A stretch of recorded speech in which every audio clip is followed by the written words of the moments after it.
আসসালামু আলাইকুম রহমতুল্লাহি ওয়া বারাকাতুহু। ইন্নাল হামদুলিল্লাহ ওয়াসসালাতু ওয়াসসালামু আলা রাসূলিল্লাহ সাল্লাল্লাহু আলাইহি ওয়াসাল্লাম। আলহামদুলিল্লাহ সুম্মা আলহামদুলিল্লাহ। আমি এই মুহূর্তে দাঁড়িয়ে আছি মদিনাতে অবস্থিত সেই বিখ্যাত বীর গার্সের ইতিহাস আমরা কম বেশি সবাই জানি। এটা সেই ঐতিহাসিক বীর গার্স কূপ, যে রসুল সাল্লাল্লাহু আলাইহি ওয়াসাল্লাম বীর গার্স এসেছিলেন।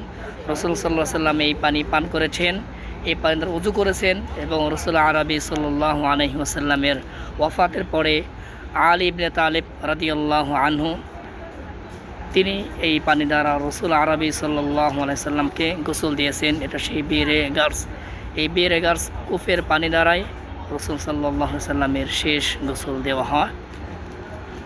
এটা সেই কূপ, আর এখান থেকেই পানি রাখা হয়েছে।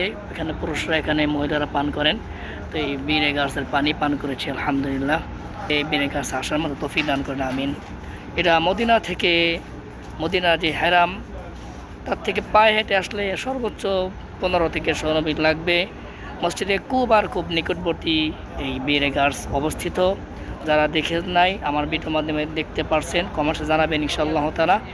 মদিনার ইতিহাস আমি তুলে ধরবো আপনাদের সম্মুখে ইনশাআল্লাহ। আসসালামু আলাইকুম রহমতুল্লাহি ওয়া বারাকাতুহু।